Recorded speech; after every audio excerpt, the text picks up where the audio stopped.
Ariel Helwani in Dallas for UFC 185 alongside Johny Hendricks, who meets Matt Brown this Saturday live on pay-per-view. So much to ask you, Johnny, but the first thing I got to say, I mean, it feels shorter.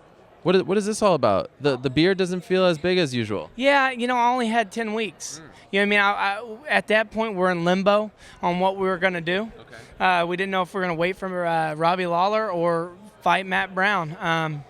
And we started talking about it when we first got offered. We could wait or we could fight. And I was like, if Roy McDonald does an impressive win over Hector Lombard or Hector Lombard does an impressive win over Roy McDonald, they could steal my thunder, right? Sure. It's just the way the fans are. They want to see you're only as good as your last fight. And so we talked about it, and I said, hey, I got it. We got to take this fight. We got to remind the fans where I want to be, what I need to do, and earn it back. Robbie had to do the same thing, so I don't mind doing the same thing. Let's face Matt Brown. He's a tough dude. He's an exciting fighter. If I can win against him, that's a great win. Does the fact that this fight is taking place at home and also the scene of where you won the belt a year ago, did that kind of feel like, okay, this is a good situation for me? Well, that and how Texas has really adopted me. You know what I mean? I'm seeing it more. The first fight is a little awkward. This fight, I really see the fans are behind me, and that's making it more fun. It's making it a lot. I want to do it. I want to put on a great performance to him. I know I know Matt Brown's going to do the same thing. He's going to come in here and try to win. Do everything he can to win, and that could have the recipe for a great fight.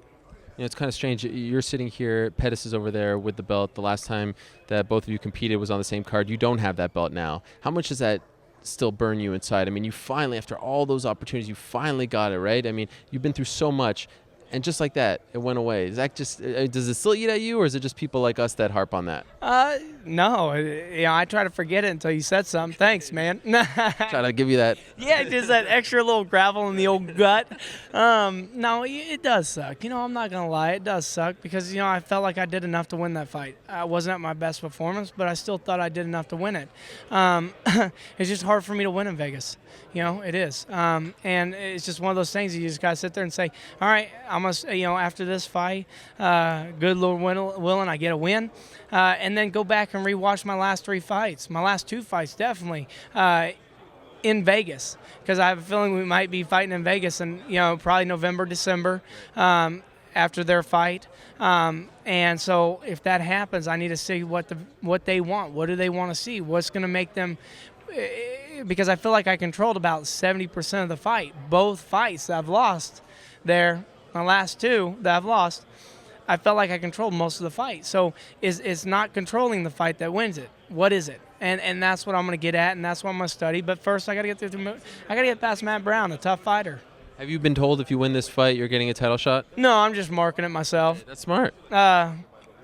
Because I know if I go out there and I do a good job against Matt Brown, then it's mine to win or lose. You know what I mean? That's the way I'm looking at it. I'm not looking at it any other way. And so I got to go out there and perform to my best ability. That's why I did the weight cut. That's why I'm doing everything right, getting that fighter look that everybody wants, and making it easier on me to get to that belt. Speaking of which, what are you doing differently this time as opposed to the other 2 times where it seemed like it was a struggle? I mean, if the eye test meant anything, you seem to be in tremendous shape, but what are you doing differently behind the scenes? Behind the scenes, my wife, she does everything. So every Sunday we did meal prepping. What I've done is I learned to make chicken, salmon, deer meat. Deer meat don't have to do anything to make it taste good. I love deer meat. Never had it. You haven't? No. Am I missing out? Yeah, you're missing out. Not a lot of deer meat in New York City. I know, but hey, dude, if you're ever in Texas, big rigs, I hear. I'm not fighting. I'd love to have you out, and I will grill you. I'll grill you a burger, and I'll grill you a deer steak, and you more than welcome to try it. I appreciate it. But on the chicken and the salmon, I found low sodium stuff that makes it taste good. I'm adding about 30 calories or so to each meal, but as hard as we work out, that's in one workout. You know what I mean? So that's what I've done is made it where, there's some days that I'm hungry. I'm driving faster to get home, not looking at fast food, because I'm really excited to eat my chicken or eat my salmon or my deer meat because everything that we've done to make it taste good. Are you still with Dolce? We're not with Dolce on this one. How come? It's just a mutual. I wanted to do it on my own. You know what I mean? I learned a lot of stuff from Dolce. I'm using a lot of his stuff that I've learned. And the way I prep my food and all that kind of stuff, I learned a lot from him. But me and my wife, everybody's talking about my weight, and it's time for me to man up and do it on my own. See what I can do. Are you still on good terms, though? Oh, yeah, I love Mike Dolce. He just had a baby, I do believe. And I wished him, congratulations to that. I love Dolce. I don't dislike the man whatsoever. And that's what, I talked to him. I said, hey, I don't, I have no bad feelings. It's not you. It's just that if everybody's going to sit here and harp on me, then I need to start. It's time for me to do it on my own. It's time for me to make that change and see what I can do. It felt, at least to me, a little bit at times in that fight against Robbie Lawler, like you were fighting not to lose. Is that unfair to say? And will you change that approach in this fight? It wasn't not to lose. It was to stay on my feet. You know what I mean? I was dying. That's why that weight cut, retirement was in the question. Because I don't want to feel that ever again. It doesn't feel that way this time. It does not feel that way. Of course, I haven't hit close to 170, but I'm 179 right now. Those are the things, and that's what I'm going to see. I'm going to see, hey, did I do the right things? That's why I'm not, this fight I'm excited for, but the next one I'm even more excited for.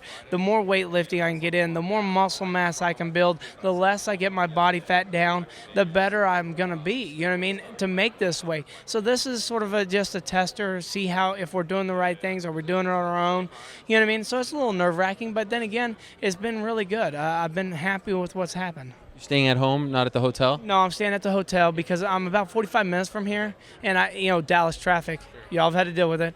It's not great, by all means. So I don't want to spend an hour and a half driving home and an hour and a half gear. You know what I mean? That's too much driving. And finally, I got to say that truck. I know nothing about trucks, but holy moly, I saw it on the embedded. That is some kind of truck right there. Do you really need that kind of a truck? You don't need that truck, but here's the thing. Texas, we do it big, and we do it right. You know what I mean? And it fits Texas. Everything's bigger in Texas. That's right. Well said. Always a pleasure. Good luck in the fight. Can't wait for it. Thank you so much. You have a great day. You too.